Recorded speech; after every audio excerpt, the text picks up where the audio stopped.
오늘 말씀의 제목이 이 말씀입니다. 여러분, 이 말씀은 우리 다윗이 3,000년 전에, 지금으로부터 3,000년 전에 지은 시입니다. 그럼에도 불구하고 정말 공감을 많이 주기 때문에 사랑을 많이 받는 시편이기도 합니다. 여러분, 되게 유명한 구절들이 많이 있어요. 5절에 보면 내 길을 여호와께 맡기라, 그를 의지하면 그가 이루시고, 그렇게 말씀하시는 아주 위안을 주는 말씀도 있고요. 또 의인의 적은 소유가 악인의 풍부함보다 낫도다 라고 말씀하시는 아주 유명한 구절도 있습니다. 그리고 제가 사랑하는 25절의 말씀, 내가 어려서부터 늙기까지 의인이 버림을 당하거나 그의 자손이 걸식함을 보지 못하였도다. 여러분, 버림받지 않는 인생, 우리 자녀를 위한 복된 인생이 여러분 우리가 의인이 되는 인생입니다. 거룩하게 되는 인생임을 깨달아 아시는 여러분들 되시기를 주님의 이름으로 축복합니다. 여러분, 이와 같은 주옥 같은 말씀이 언제 탄생했냐? 여러분, 다윗의 인생에 그 고통스럽고 아프고 괴로운, 그래서 의문부호를 달 수밖에 없는 상황들 가운데서 탄생했다는 사실을 우리는 기억해야 합니다. 시편 37편에 그려져 있는 부분은 뭐냐면 다윗이 마음 가운데 품었던 고민, 문제, 아픔이었어요. 악인은 형통한데 의인은 고난을 받아요. 경건한 자는 희생당하고 불의한 자는 성공하는 것을 보면서 다윗이 이 문제가 굉장히 부조리하다. 하나님이 살아계시면 어떻게 이런 일이 일어날 수 있습니까? 아니, 하나님은 분명히 살아계신데 왜 이런 일이 일어납니까? 그러면서 의혹했습니다. 질문했습니다. 그러다가 세월이 지나가면서 여러 가지 사건들을 겪으면서 답을 얻었습니다. 지혜를 얻었습니다. 그래서 그 지혜 때문에 다윗은 분노에 물들지 않았고 절망에 물들지 않았습니다. 그리고 승리했어요. 여러분, 이 시편 37편을 여러분 사랑하시는 여러분들 되시기를 주님의 이름으로 축복합니다. 여러분, 그 가운데서 오늘 3절과 4절은 소원 성취, 우리가 너무나 좋아하는, 교회에만 붙어 있지 않고 사방 세상 어디 돌아다니든지 간에 거기에 써 있는 아주 중요한 문구인 소원 성취라는 중요한 단어를 담고 있다는 사실 우리는 압니다. 여러분, 그런데 여러분에게 여러분이 저에게 그런 물음을 할 수 있을 것 같아요. 이 37편에 40절까지 되는 내용들 중에서 왜 목사님 3절과 4절만 딱 띄어가지고 소원 성취만 얘기하십니까? 새해가 앞에 있으니까. 첫째는 그거고요. 그리고 또 하나는요, 여러분, 이게 시예요. 시인데 요 시는 A, B, C, D 하듯이 이 히브리어의 알파벳을 사용해서 쓴 시입니다. 그리고 알렙 베스, 그렇게 1절을 알렙으로 시작하고 베스, 그러니까 B, 영어의 B로 시작하듯이 히브리어의 두 번째 글자로 이 3절과 4절을 시작합니다. 이 5절은요 세 번째 글자로 시작해요. 그러니까 요 3절과 4절이 한 묶음이에요. 한 연이에요. 그래서 여기에서 말씀하시는 거, 그 마지막에 뭐라고 써 있습니까? 그가 내 마음의 소원을 내게 이루어 주시리로다. 그렇게 말씀하시니까 우리는 새해를 바라보면서, 하나님 또 인생을 바라보면서 우리에게 소원이 있습니다. 우리 인생을 향한, 한 해를 향한 소원이 있습니다. 주님, 우리 소원을 가질 테니 주님 이루어 주시옵소서 하는 마음을 가지고 이 말씀을 전하는 거예요. 왜 이 말씀을 전한다고요? 새해가 앞에 있으니까. 송구영신 예배 때 전하면 송구영신 예배의 순서가 많으니까 이 말씀을 다 전할 수가 없어요. 물론 그때도 중요한 말씀을 전하겠지만, 그러나 이 말씀으로 여러분 내년을 살아가는 돛대와 키로 삼으시며 여러분 살아가시기를 주님의 이름으로 축복합니다. 소원 생각하면 생각나는 어떤 스토리가 있잖아요. 어떤 스토리요? 알라딘의 요술램프 스토리가 생각납니다. 몇천 년 된 얘기지만 아직도 회자되고 아직도 영화로 만들어지고 많은 사람들에게 이 영감을 주는 스토리가 알라딘의 램프 스토리입니다. 여러분, 알라딘의 램프 스토리가 영향력을 주는 이유는 뭐냐면, 소원을 이루어지는 램프, 그거 갖고 싶다. 그 여러분과 제가 갖고 있는 그 생각만 담고 있는 것이 아니라 어떤 소원을 담고 있느냐에 따라서, 그 사람이 어떤 소원을 담고 있느냐에 따라서 그가 악인이 되기도 하고 선한 사람이 되기도 한다는 사실을 우리는 알게 되는 것이죠. 여러분, 그리고 그 이야기들 속에서 우리는 램프를 추구하는 사람들처럼 되지는 말아야 되겠다, 그렇게 생각하는 거예요. 마찬가지입니다. 우리 하나님을 마치 램프의 지니처럼 소원 들어주는 자동 판매기 같고 소원 성취를 해주는 어떤 대상으로 여기는 사람도 있습니다. 그래서 하나님께 돈 많이 달라고, 복권 당첨되게 해달라고, 아파트 당첨되게 해달라고, 승진하게 해달라고, 자동차 바꿔달라고 신앙이라고 그렇게 이야기하는 사람도 있지만, 그러나 그런 사람들을 보면서 어떤 사람도 있어요. 기복주의라고, 저런 신앙은 안 좋은 신앙이라고 그렇게 손가락질하는 분들도 있습니다. 여러분, 이 양극단 가운데 있으면 안 되고요, 가운데 있어야 돼요. 왜? 하나님은 복 주시는 하나님이시니까. 여러분, 복 주시는 하나님을 믿으시기를 주님의 이름으로 축복합니다. 여러분, 기복주의가 문제가 되는 건 하나님이 주실 복에 대해서는 관심이 없고 내가 받을 복에만 집중하기 때문에 문제가 되는 거예요. 여러분, 하나님이 주실 복을 생각하고 상상하고 꿈꾸고 하나님께 달라고 기도하고 바라고 구하는 신앙은 정말 성경적인 신앙입니다. 여러분, 복 받는 신앙 되시기를 주님의 이름으로 축복합니다. 하나님이 주시기를 원하시는 복이 어떤 것인지 깨달아 아시고 그것을 추구하시는 여러분들 되시기를 주님의 이름으로 축복합니다. 여러분, 소원을 갖는 것이 왜 중요할까요? 여러분, 소원이 없으면 인생이 재미가 없어요. 소원이 없으면 어드벤처가 없어요. 사람들이 어드벤처 영화, 모험 영화를 굉장히 좋아해요. 왜 그렇습니까? 재미있기 때문에. 여러분, 우리 인생 가운데 소원이 있어야, 바라는 것이 있어야, 구하는 것이 있어야, 그리고 바라고 구하는 것이 비록 하나님이 말씀하시고 기도하면서 점점 변해가고 분명하게 되어 가는 과정들이 있지만 그것들이 있어야 우리 인생 가운데 설렘도 있고 바람도 있고 성취됐을 때 기쁨도 환희도 감격도 있는 것이죠. 여러분, 우리 잠언 3장 6절이 그렇게 말씀하십니다. 너는 범사의 그를 인정하라. 그리하면 내 길을 지도하시리라. 여러분, 소원이 있어야 되고요, 소원을 이루기 위한 방법도 여러분 강구하셔야 됩니다. 계획하셔야 됩니다. 준비하셔야 됩니다. 근데 계획이 아무리 치밀하다 해도 거기에 하나님이 없으면 안 돼요. 범사에 하나님을 인정하는 계획을 세워가시는 여러분 되시기를 주님의 이름으로 축복합니다.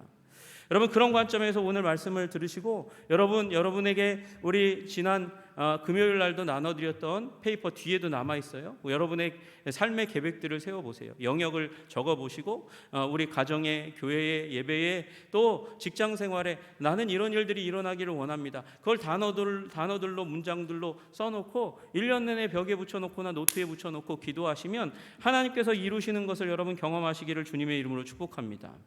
그런데 그냥 이루어지지는 않아요. 그냥 이루어지는 것이 아니고 오늘 시편 37편 3절과 4절에 5가지 소원을 이루는 비결, 하나님께서 그 소원에 응답하셔서 이루시게 하시는 비결이 나와 있습니다. 여러분, 첫 번째 비결, 우리 말씀하시는 대로 여호와를 의뢰하라 말씀하고 계세요. 여러분, 3절에는 4개의 명령어가 나와 있습니다. 여기 연결되어 있어서 시처럼 표현되어 있지만 명령어가 4개 나와 있는데 그 중에 첫 번째가 여호와를 의뢰하라 그렇게 말씀하세요. 바타흐라는 말, 믿으라는 거예요. 신뢰하라는 거예요. 의지하고 맡기고 주님을 붙잡으라고 말씀하시는 것입니다. 여러분, 이것이 왜 필요한가? 여러분, 악인들이 잘되고 형통하고 번성하는 것을 봐요. 의인이 고난받는 이 부조리한 현실 가운데서 우리들은 의심합니다. 내가 과연 착하게 살면, 의롭게 살면, 순진하게 살면 형통하고 성공할 수 있을까? 내 마음의 소원을 이룰 수 있을까? 안 될 것 같죠. 안 될 것 같으니까 성공하려면 때를 묻혀야 한다고 생각하고, 성공하려면 현실과 타협하고, 바른 길, 옳은 길 아닌 것 그거 알면서도 불구하고 눈 한번 질끈 감고 잘못된 길도 그냥 한번 걸어가야 되지, 그렇게 생각하는 일들이 있습니다. 여러분, 이걸 하나님을 의지하지 않는다고 하나님을 믿는 것이 아니라고 이야기하는 것이에요. 여러분, 정직해도 그 의인으로 살아도 성공하고 형통할 수 있는 줄로 믿으시기를 주님의 이름으로 축복합니다. 여러분, 이 착하게 살아도, 의롭게 살아도, 믿음을 가지고 살아도 성공할 수 없다, 형통할 수 없다 믿는 건 하나님이 일하시지 않는다고 생각하는 거예요. 그건 믿음이 없는 것이죠. 여러분, 하나님이 동행하시고 하나님이 나를 지켜주시고 불꽃 같은 눈동자로 나를 지켜보시며 보호하시면 내가 정직하게 살아도 하나님께서 이루어 주실 줄로 믿으시기를 주님의 이름으로 축복합니다. 그래서 신뢰하는 거예요. 그래서 맡기는 거예요. 그 주님을 붙잡는 거예요. 우리는 믿음을 가질 때, 하나님이 나를 지키시고 보호하시고 이루어 주신다는 믿음을 가질 때 우리는 담대할 수 있습니다. 그리고 다른 차원의 삶을 살 수 있는 것이에요. 여러분, 한낱 직장 생활도 여러분 믿음이 있어야 됩니다. 큰 일을 이루려면 혼자서 할 수는 없는 거예요. 그래서 부서를 만들고 그 부서에 각각 사람들에게 분업을 하고 그걸 쫙 믿고 맡겼다가 어느 날 점검하고 또 점검하고 점검해서 필요할 때 이게 하나로 딱 뭉쳐질 때 이게 큰 일이 되는 것이죠. 여러분, 마찬가지예요. 직장 생활도 그럴진데 여러분의 인생이 정말 크게 되려면, 큰 불꽃과 같은 자국을 남기려면 여러분의 힘과 능력 능력만으로는 그런 아름다운 일들을 이룰 수 없는 것이죠. 하나님께 맡기시기를 주님의 이름으로 축복합니다. 여러분 think big, 여러분 dream big, 크게 하나님의 말씀 가운데 생각하고 꿈꾸고 그리고 하나님께 맡기고 나도 하나님이 주시는 마음 가운데 일함으로 말미암아 성취하시는 여러분 되시기를 주님의 이름으로 축복합니다. 여러분, 그리고 여호와를 의뢰하라고 말한 다윗은 그 다음에 이어서 선을 행하라 그렇게 말씀하고 있습니다. 여러분, 이 선이라는 단어가 토브라는 단어예요. 보시기 좋았더라. 하나님께서 천지를 창조하시고 세상을 보시고 아름답다, 보시기 좋았더라 이렇게 말씀하실 때 사용하는 단어예요. 이 단어는요, 잘생긴 사람을 보고 토브라고 하고 이쁜 사람을 보고 토브라고 하는 거예요.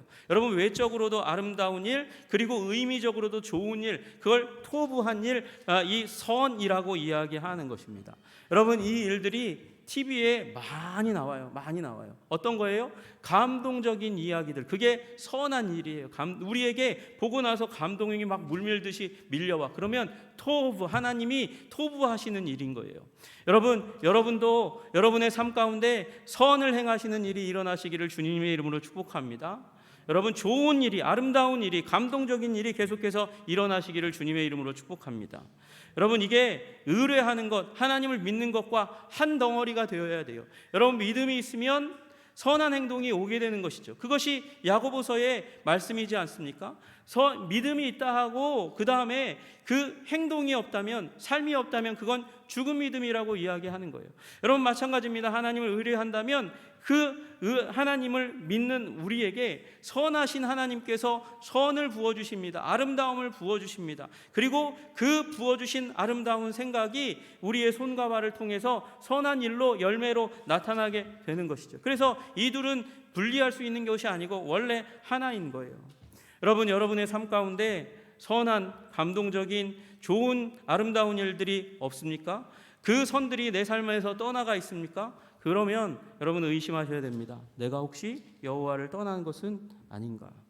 여호와를 떠나면 선하게 살 수 없으니까. 모든 선의 근원이 하나님께 있으니까. 여러분, 우리가 선을 행하지 않게 되는 이유 중에 하나가 악인의 성공과 악인의 형통입니다. 악인이 성공하고 형통하면 질투하고 불평합니다. 이렇게 착하게 선하게 살아봤자 의미 없는 거 아니야? 그런 일들을 보면서 믿음이 훼손됩니다. 선을 행하는 데서 한 발짝 물러납니다. 여러분, 그러나 믿으십시오. 악은 언제나 하나님께서 언젠가는 반드시 심판하신다는 거예요. 악을 행하는 자들이 거기서 넘어졌으니 엎드려지고 다시 일어날 수 없으리이다.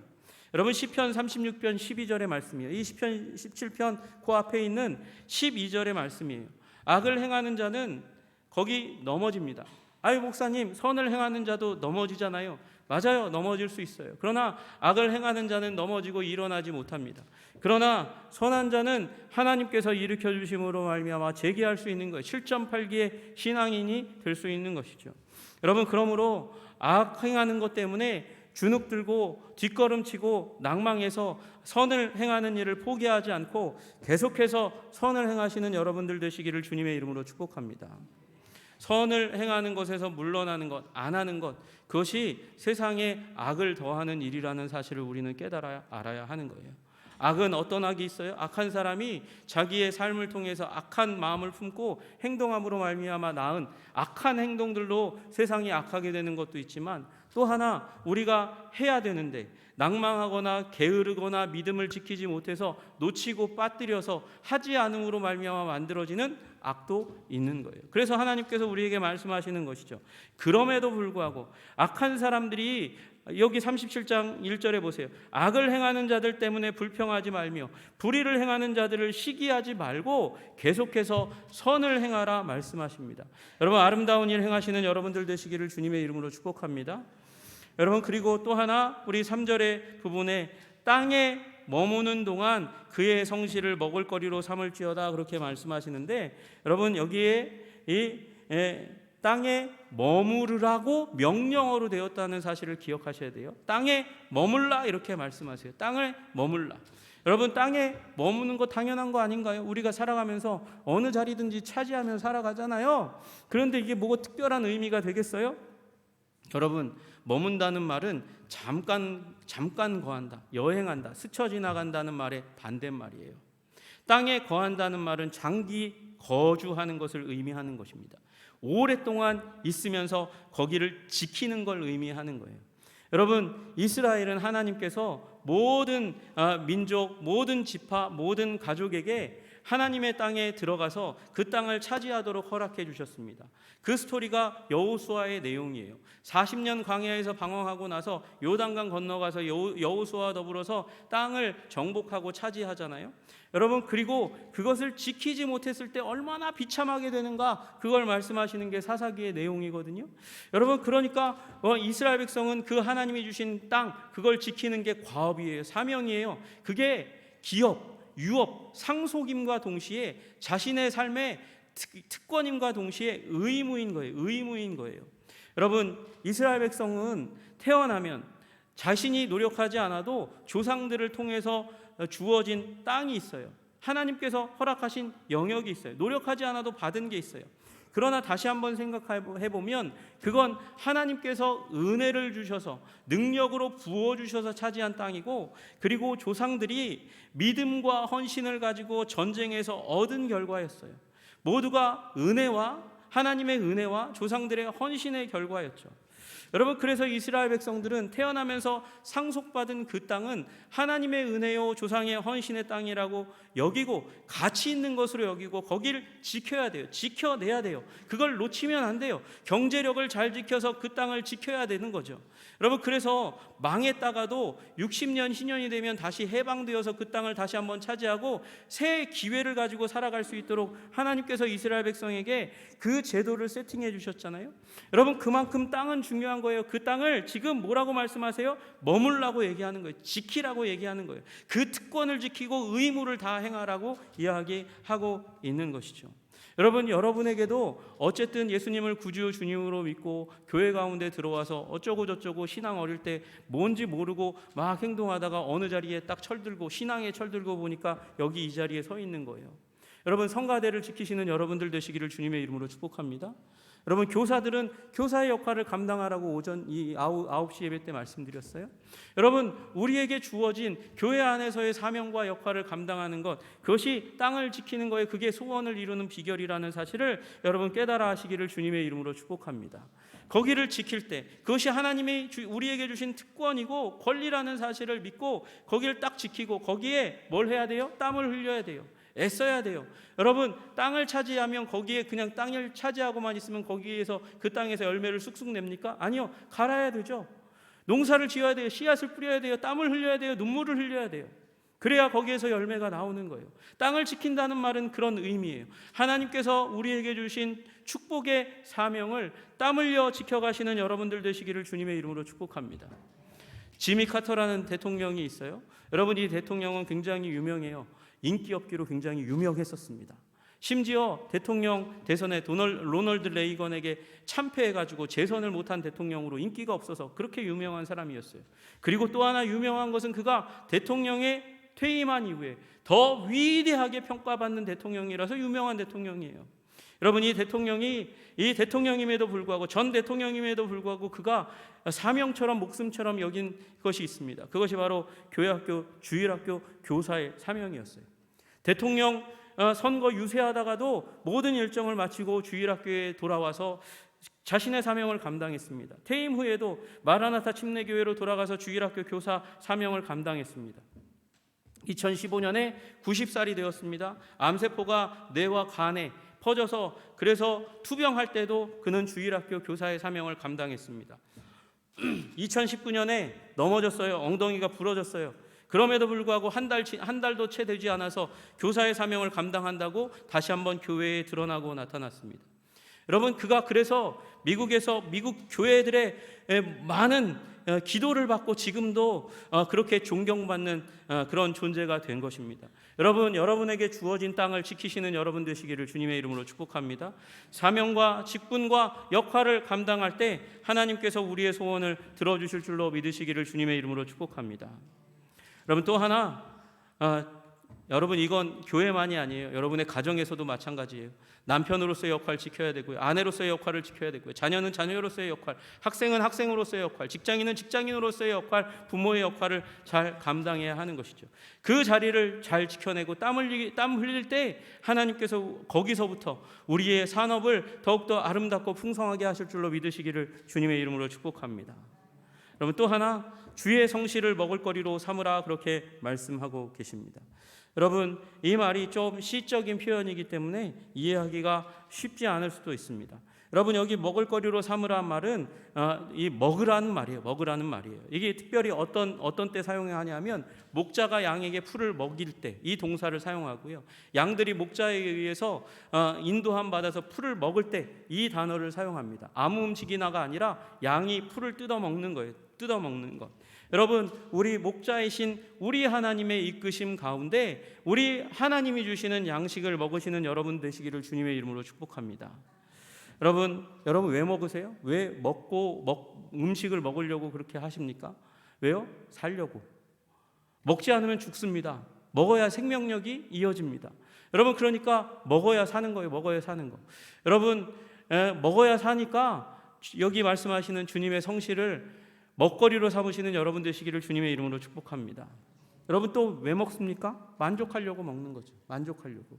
여러분, 포만감은 우리들이 누리게 되는 만족감 가운데 가장 중요한 만족감 가운데 하나입니다. 이 포만감이 없으면, 포만감 없는 것을 먹으면 잘못하면 죽는 거예요. 여러분 잘 아시다시피 물고기가 이게 자기가 배부르다라는 느낌이 없어서 계속 먹다가 배 터져 죽는 일이 일어나잖아요. 여러분, 우리에게 하나님은 포만감을 주셨어요. 여러분, 우리 하나님의 성실 조금 이따 얘기하겠지만 그 하나님의 성실을 나의 것으로 삼아서 여러분 만족을 누리시는 여러분들 되시기를 주님의 이름으로 축복합니다.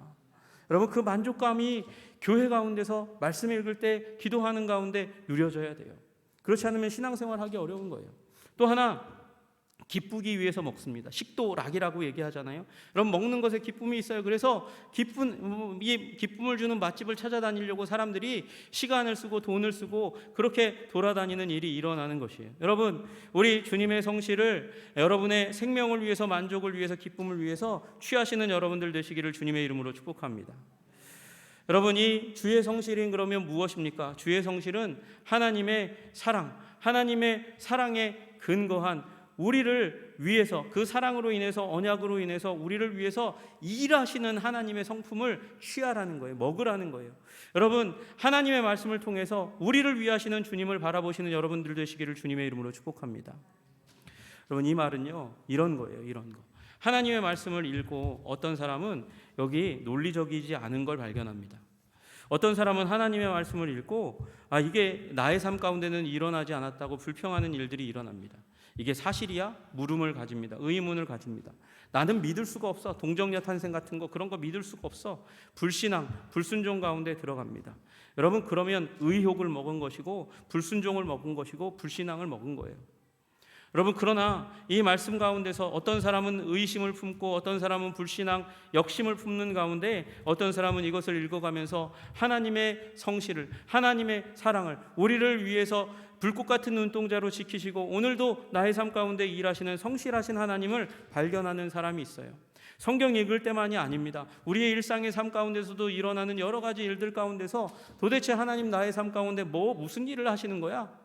하나님에 대해서 의심을, 불평을, 불만을 얘기하는 사람들이 있고, 그럼에도 불구하고 하나님은 보이지 않지만 배후에서 나의 삶 가운데 무슨 중요한 일인가를 준비하고 계시고 언젠가는 이루실 것이라는 주의 성실을 먹는 사람이 있는 거예요. 여러분, 주의 성실을 먹으시는 여러분들 되시기를 주님의 이름으로 축복합니다. 그래야 사니까, 그래야 생명이 넘치고, 그래야 만족이 넘치고, 그래야 기쁨이 넘치니까 여러분, 그렇게 주의 성실을 먹을거리로 삼는 여러분들 되시기를 주님의 이름으로 축복합니다. 이게 제 말이 아니에요. 누구 말이에요? 다윗의 말이에요. 다윗이 그런 인생을 살았으니까, 얼마나 힘든 인생을 살았습니까? 부모가 나를 버렸으나, 장인이 나를 버렸습니다. 아내도 나를 경멸합니다. 그런 자식도 자신을 향해서 반역의 창을 들었습니다. 칼을 들었습니다. 그러나 그 가운데서 다윗은 주의 성실을, 주의 사랑으로, 주님께서 사랑으로 나를 위해서 일하고 계신다는 이 사실을 마음 가운데 확고하게 두었기 때문에 그 모든 고난을 이길 수 있었던 것이죠. 여러분, 그 주의 성실을 먹을거리로 삼으시는 여러분들 되시기를 주님의 이름으로 축복합니다. 양이 풀을 먹듯이, 소가 풀을 먹듯이 되새김질하면서 계속해서 그 사건과 말씀을 곱씹으면서 여러분의 마음 가운데 새기시는 여러분들 되시기를 주님의 이름으로 축복합니다. 여러분, 우리 벽돌공의 아들로 태어났지만 그러나 600개의 백화점을 세워서 백화점 왕이라고 불리우는 존 워너메이커라는 분이 계셔요. 그분이 그렇게 얘기했습니다. 내 인생 최고의 투자가 무엇이냐? 12살 때 $2 50센트를 가지고 성경을 산 것이 내 인생의 최대의 투자입니다. 600개의 그 백화점을 성공시키기 위해서 투자했던 그 600개의 모든 투자의 근원의 투자가 무엇이냐? 성경을 $2.5, $2 50센트 주고 산 것이라는 거예요. 왜? 성경을 읽다 보니까 거기에서 생각하게 돼요. 상상하게 돼요. 하나님께서 내게 얼마나 복 주실지 상상하게 되고, 그리고 그 복 주실지 상상하게 되는 것을 통해서 try, think하고 나서 try 하는 거예요. 시도하고 그 다음에 토일, 땀 흘려 일하는 것이다. 땀 흘려 일하는 거예요. 근면하게 일하는 거예요. 그리고 나머지 부분은 트러스트 인 갓, 하나님께 맡긴다. 그게 이 존 워너메이커의 4T예요. 4가지 T. think, try, toil, trust in God. 이것을 통해서 그는 그의 인생, 비록 초등학교 2학년밖에 나오지 못했지만 성경을 기초로 해서 책을 읽고 말씀을 읽고 그리고 자신의 인생을 확장시켜 나아갔습니다. 여러분, 주의 말씀으로 주의 성실을 먹을거리로 삼는 여러분 되시기를 주님의 이름으로 축복합니다.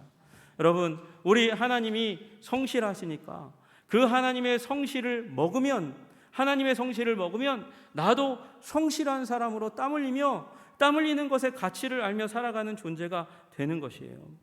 여러분 모두가 주의 성실을 먹을거리로 삼으시는 여러분 되시기를 주님의 이름으로 축복합니다.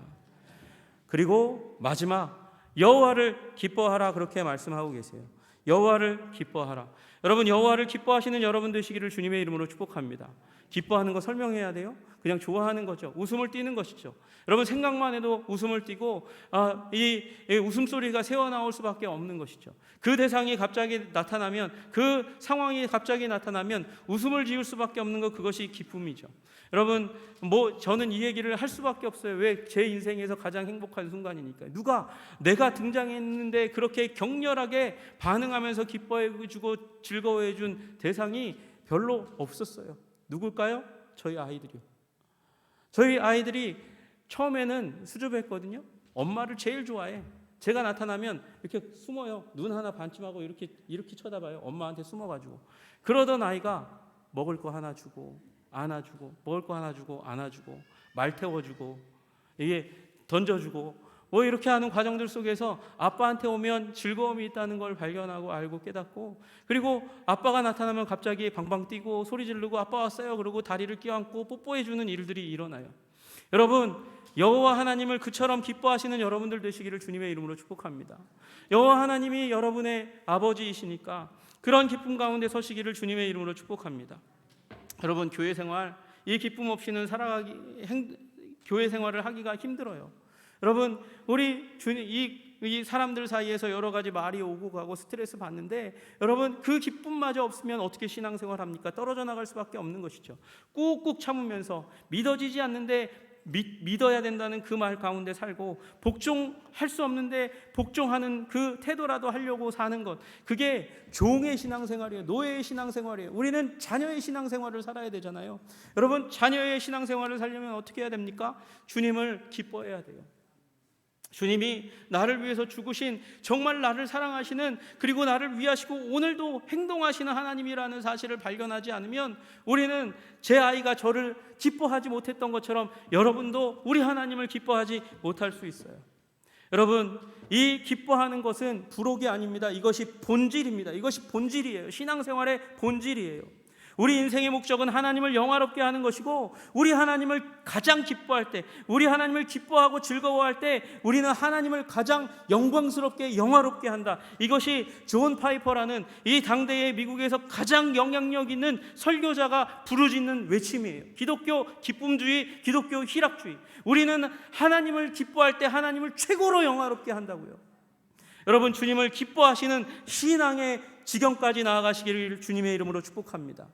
여러분, 기쁨의 서신 빌립보서, 이 빌립보서가 왜 기쁨의 서신이라고 불리웁니까? 사도 바울이 기쁨이라는 말을 너무나 많이 썼기 때문이죠. 그러나 이면에 그 사도 바울이 감옥 가운데 있으면서도 불구하고 우울하고 침체되고 어렵고 어둠 가운데 있을 그런 상황 가운데서 불평과 원망과 저주를 쏟아부어도 시원찮을 그 상황 가운데서 오히려 사도 바울은 교회를 위하여, 제자를 위하여 기쁨을 부르짖고 있었기 때문에 기쁨의 서신이라고 부르짖는 것이죠.